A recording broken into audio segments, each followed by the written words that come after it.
Bonjour à tous et à tous, bienvenue sur la chaîne Phenomenal Catch. On se retrouve aujourd'hui pour la vidéo résultat de WWE Evolution qui s'est déroulé le 13 juillet 2025. Un show qui était tout simplement génial.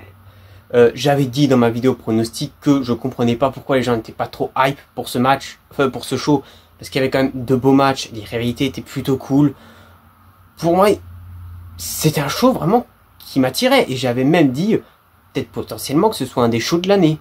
Et bah pour l'instant du côté de chez WWE, c'est littéralement le show de l'année, c'est le meilleur PLE qu'ils ont eu si on compte avec ceux de NXT. C'est le meilleur PLE qu'ils ont fait du côté de la WWE. Au passage, c'était aussi un sacré week-end pour le catch. Déjà, je tire mon chapeau à la AEW pour AEW All in Texas. Bon, je l'ai regardé, mais pas avec des moyens légaux. Hein. Je l'avais dit peut-être potentiellement qu'un jour, je parlerai peut-être de AEW.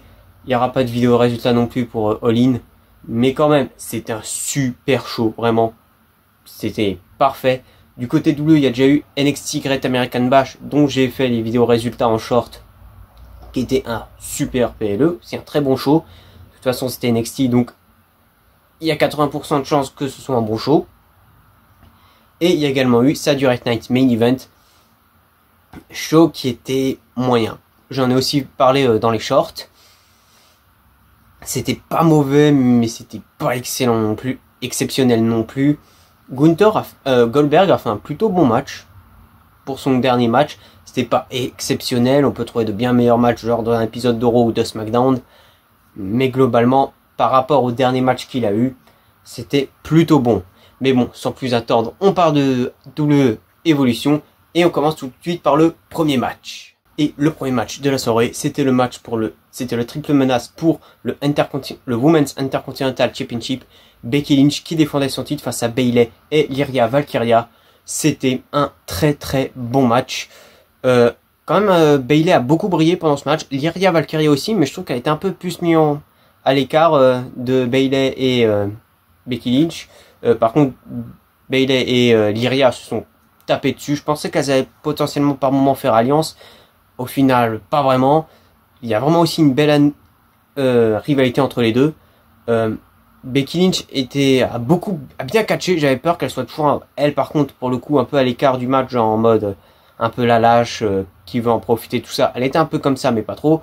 Non, vraiment, un bon match triple menace. Déjà qu'on a vu un triple menace féminin du côté de Mania qui était excellent. Mais là, du côté de Evolution, c'était excellent. C'était très très très bon. Bayley, comme dit, a beaucoup brillé pendant le match. Par contre, victoire de Becky Lynch qui gagne grâce à un roll-up. Donc c'est assez logique par rapport à son personnage du coup. Moi je trouvais que c'était assez surprenant, mais bon bref. Pendant un moment j'ai cru qu'ils allaient potentiellement faire gagner Bayley, mais au final non.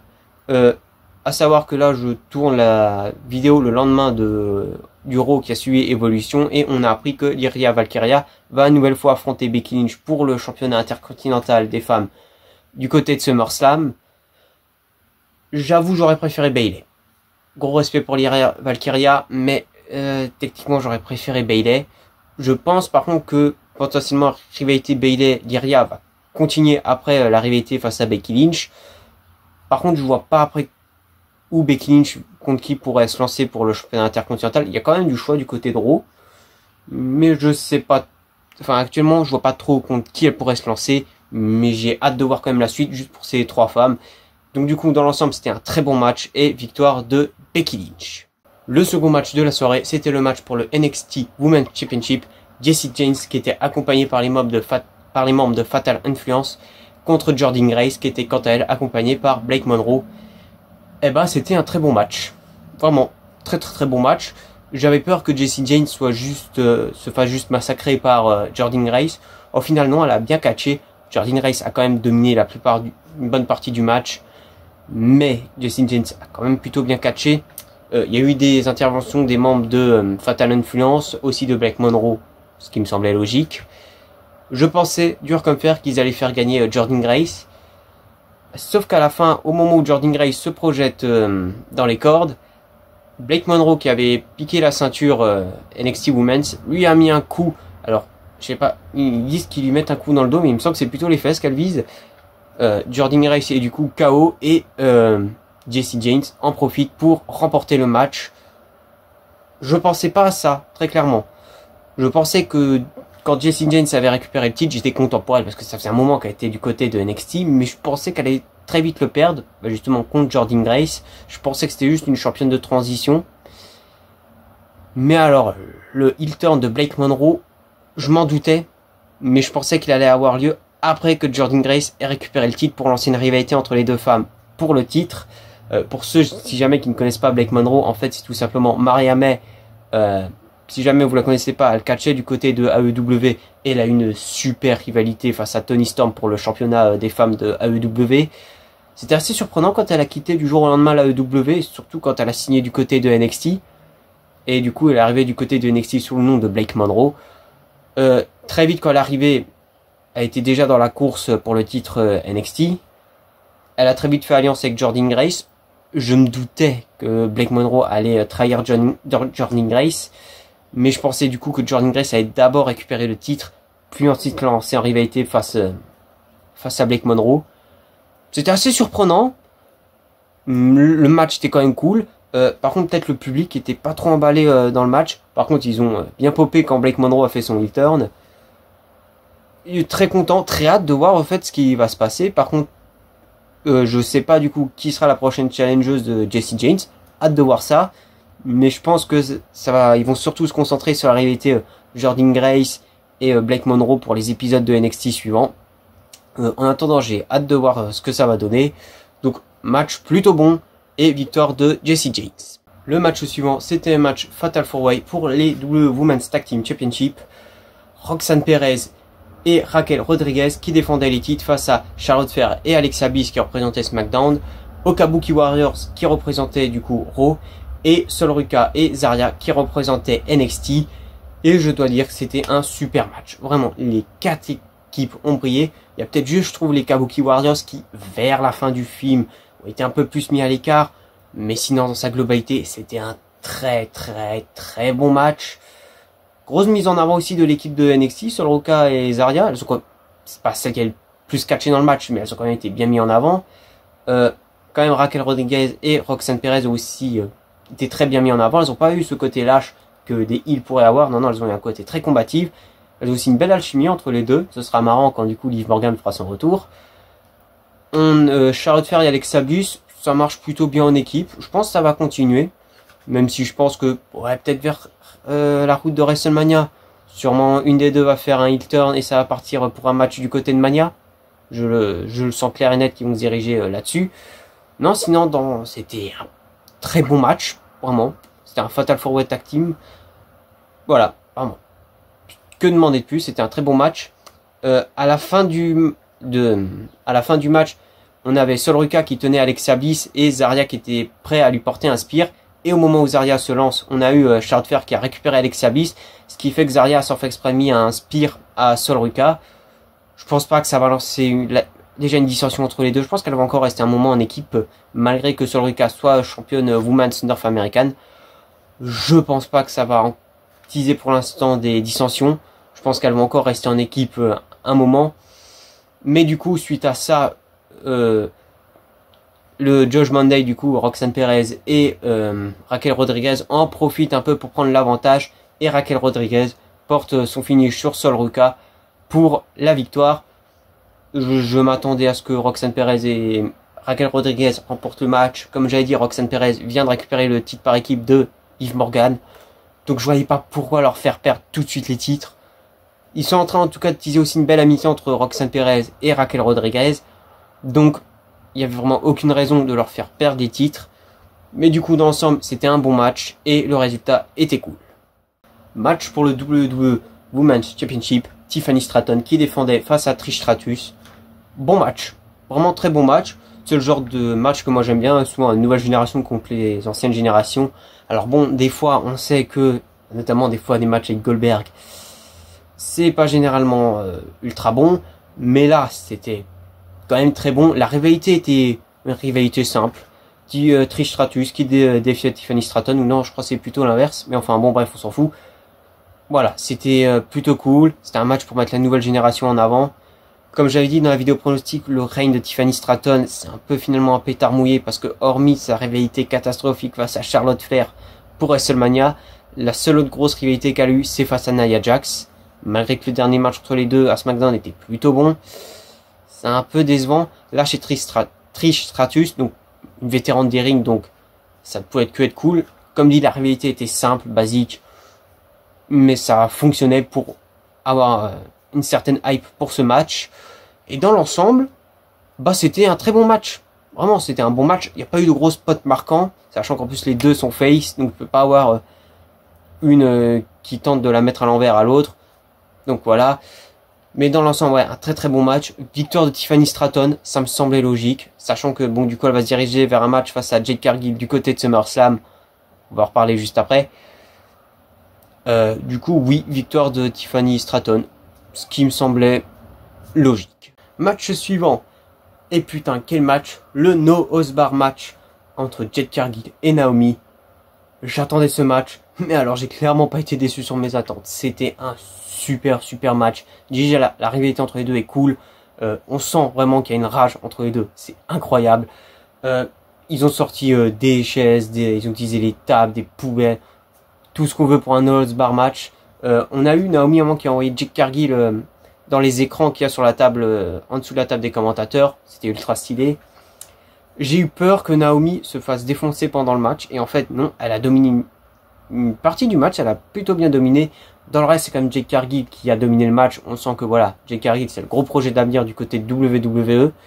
Mais n'empêche, Naomi a bien catché. Déjà, l'entrée de Naomi, ultra stylée. J'adore ses nouvelles tenues.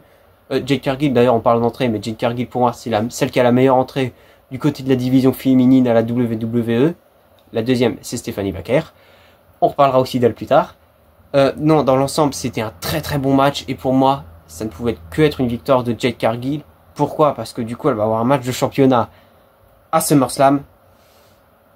Pour moi, ça semblait logique que ce soit elle qui gagne. Ah oui, j'ai aussi oublié de préciser. À noter que lors de Saturday Night Main Event, Nick Aldis avait annoncé que Bianca Belair, qui faisait son retour, allait être l'arbitre spécial du match.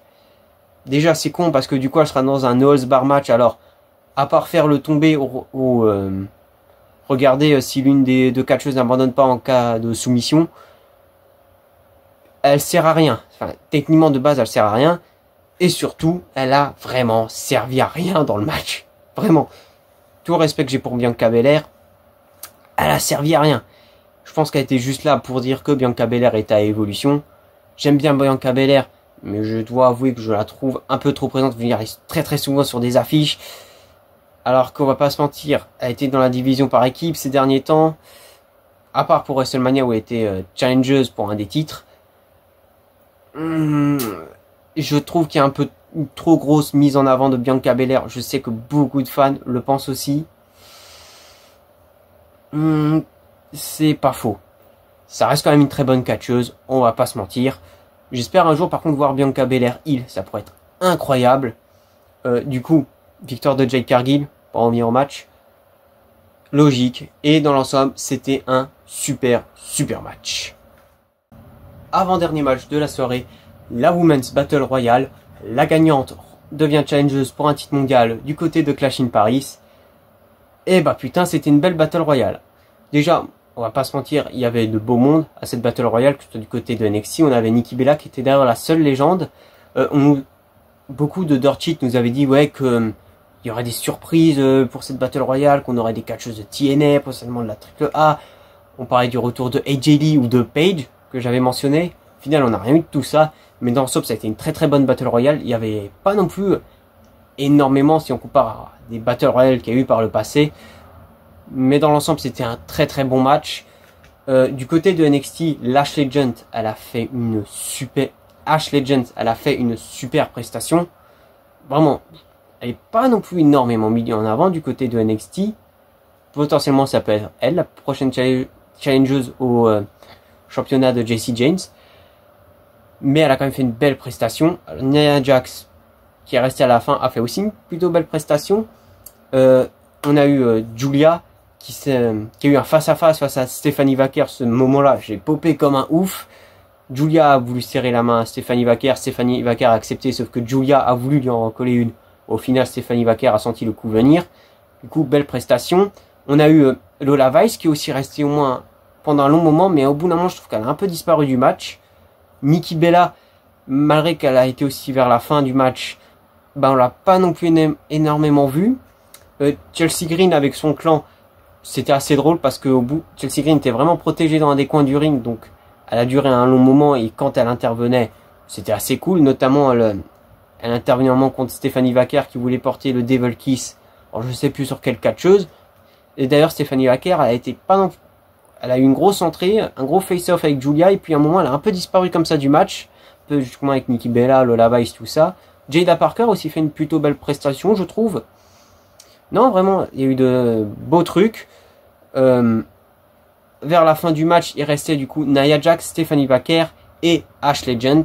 Et aussi Nikki Bella qui s'est fait éliminer par Nia Jax, il me semble. Stephanie Wacker et Ash Legend ont fait alliance pour éliminer Nia Jax. Du coup, en finale, on s'est retrouvé avec Ash Legend et Stephanie Wacker. Bon, là, il n'y avait plus de doute qu'on se doutait que c'était Stephanie Wacker qui allait remporter le match. Mais n'empêche, elles ont fait une belle prestation. Ash Legend, encore une fois, vraiment, faut vraiment bien miser sur elle du côté de NXT parce que je pense que ça va être une grande future star. Et au final, c'est Stephanie Wacker qui a gagné en portant le Devil Kiss aux abords du ring. J'étais tellement content, ça faisait longtemps que j'étais pas ému comme ça pour un match parce que oui, j'en avais carrément les larmes aux yeux quand Stephanie Wacker a gagné le match. Du coup, c'est officiel, Stephanie Wacker va catcher à Clash in Paris pour un des titres mondiaux féminins. Je pensais que du coup on se dirigeait vraiment vers un Stephanie Wacker Rhea Ripley, mais ça on en parle juste au match après. Non, vraiment, dans l'ensemble c'était une belle Battle Royale. J'aurais préféré que Lola Weiss fasse quand même une plus grosse prestation dans le match. Même Julia, je trouve qu'on l'a pas vu énormément, elle s'est fait éliminer par Zelina Vega, donc je pense qu'ils vont continuer un peu la rivalité Julia-Zelina Vega. Mais dans l'ensemble, c'était quand même une très bonne Battle Royale, ce qui prouve que les Battle Royale, on peut en faire des très bonnes. Donc, s'ils pouvaient les remettre du côté de WrestleMania dans un kick-off gratuit sur YouTube, ça pourrait être très cool. Mais voilà, Stephanie Wacker, il fallait que ce soit elle qui gagne le match. Pour moi, il n'y avait que elle qui pouvait gagner ce match. Elle était favorite partout, en fait, sur tous les sites, elle était favorite pour gagner le match. Vraiment, j'en ai très content du coup qu'elle gagne. Comme j'ai précisé, j'étais carrément ému aux larmes. Et donc voilà, c'est la bonne personne qui gagne. Victoire de Stephanie Wacker qui du coup se dirige vers un match à Clash in Paris. Et le main event de ce show, c'était Io Sky qui défendait le Women's World Championship contre Rhea Ripley. Match qui est sûrement l'un des meilleurs matchs de cette année. Vraiment, je veux voir ce match figurer pour les Slammy Awards pour l'un des meilleurs matchs de l'année parce qu'elles ont tout déchiré. En plus, c'était juste un match simple. Vraiment, c'était un match simple. Vraiment, le match était génial. Les deux se sont détruits dans le ring. On voyait qu'il y avait vraiment ce côté de Rhea Ripley qui n'arrivait pas à battre Io Sky. Mais bon, ça ne veut pas dire que Rhea Ripley a rien fait dans le match. Elle l'a bien catché. Un moment, l'arbitre était KO. Et du coup, elles sont carrément allées à l'extérieur du ring. Donc limite, le match est presque transformé en no-holds bar match. Mais bon, elles sont finalement quand même revenues dans le ring pour continuer le match.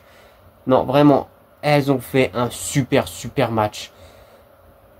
Elles ont fait, je pense, un des meilleurs matchs féminins de l'histoire. J'ai pas honte de le dire, vraiment. Elles ont tout cassé durant ce match. Elles ont prouvé que c'était deux super catcheuses. Rhea Ripley et Io Sky, vraiment deux futures grandes stars. À la fin du match, elles étaient toutes les deux KO sur le ring. Et on a eu la musique de Naomi qui a retenti.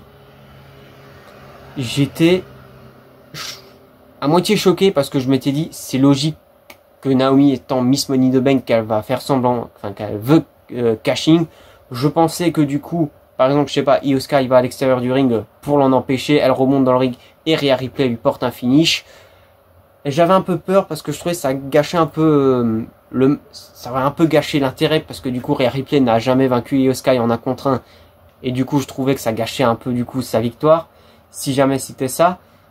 Plus ça l'arrivait et plus le cashing commençait à avoir lieu, je me suis dit putain les bâtards ils vont le faire et Naomi cashing, elle transforme ce match en match triple menace, elle porte son finish et victoire de Naomi qui devient World Women's Championship champion. j'étais sur le cul. Je déconne pas, j'étais sur le cul. J'ai vu que ça n'a pas plu à tout le monde. Et moi, je m'y attendais pas parce que je pensais dur comme fer qu'elle allait cash-in sur pendant le match entre Tiffany Stratton et Jade Cargill. Ou après sur Jade Cargill qui va sûrement porter le titre à SummerSlam. Pour lancer une rivalité entre les trois et même pourquoi pas rajouter Bianca Belair dans l'équation. Même si vous avez vu ma vidéo sur la potentielle carte de Clash in Paris, que je suis pas forcément fan de cette option. Mais je m'attendais pas à ce qu'elle cash-in dans ce match. Le fait qu'elle intervienne pour tenter, ça ne m'aurait pas surpris, ça aurait été plutôt logique. Mais vraiment, au moment où elle encaisse sa manette, je me suis dit, putain, les bâtards, ils vont le faire. Ils vont le faire. Naomi qui remporte. Alors par contre, ça gâche légèrement un peu le match, qui était un match ultra épique, et qui pour moi aurait pu avoir une fin tout aussi épique. C'est un peu dommage, du coup, ça gâche un peu le match, je trouve. Mais ça crée un gros moment, oh my god, sachant que WWE veut que créer des gros moments. Bah là, ils l'ont clairement bien eu. Personne s'attendait à ce que Naomi encaisse sa mallette. Je veux dire, c'était incroyable. Du coup, la seule question que je me pose, est-ce que du coup on va se diriger vers un Naomi Stephanie Vaquer du côté de Clash in Paris? À noter qu'on a eu officiellement l'annonce d'un match triple menace. Enfin, je sais pas s'il a encore été officialisé, mais on se doute qu'on va avoir un match entre Naomi, qui est du coup championne, Rhea Ripley et Io Sky du côté de SummerSlam. Donc Rhea Ripley peut toujours remporter le titre. J'espère quand même, malgré que pour moi c'est quand même mérité Naomi qu'elle récupère un titre mondial. Vraiment, j'étais sur le cul. C'était une décision assez osée. Fallait quand même oser faire ça. Mais n'empêche, c'était quand même une idée de génie. Ça crée un gros moment. Donc du coup, cash-in de Naomi et victoire de Naomi. Et du coup, c'est tout pour cette vidéo résultat de WWE Evolution 2025. Et comme j'ai dit dans l'intro, c'est clairement le show de l'année du côté de WWE. On a une super Battle Royale, on a eu un main event incroyable. Le match tag était excellent. Les autres matchs, que ce soit le No Holds Bar ou les deux autres matchs, étaient vraiment très très bons. Vraiment, les femmes ont été super bien mis en avant. Le plus gros moment pour moi, ça restera quand même la victoire de Stephanie Vaquer. C'est juste incroyable. D'ailleurs, WWE, mettez une bonne fois pour toutes le merch de Stephanie Vaquer sur le Europe Shop, parce que là ça fait un moment que je l'attends et on l'a toujours pas, et ils ont intérêt de le mettre en avant, enfin de le mettre avant Clash in Paris. Sans déconner, j'espère au moins alors qu'ils vont vendre les t-shirts de Stephanie Vaquer du côté de Clash in Paris. Mais aussi le cashing de Naomi qui était incroyable, c'était inattendu, ça peut en faire râler plus d'un, mais moi je trouvais que c'était quand même au final une plutôt bonne idée. Et clairement, j'ai pas honte de dire, c'était le show de l'année du côté de WWE. Du moins pour l'instant, c'est clairement le show de l'année. Ça, vraiment, les femmes ont été super bien mis en avant. Moi je dis, c'était parfait. Si cette vidéo vous a plu, abonnez-vous, likez, commentez, partagez, tout le blablabla. Vous connaissez la chanson. Moi je vous dis à bientôt pour de prochaines vidéos. Ciao!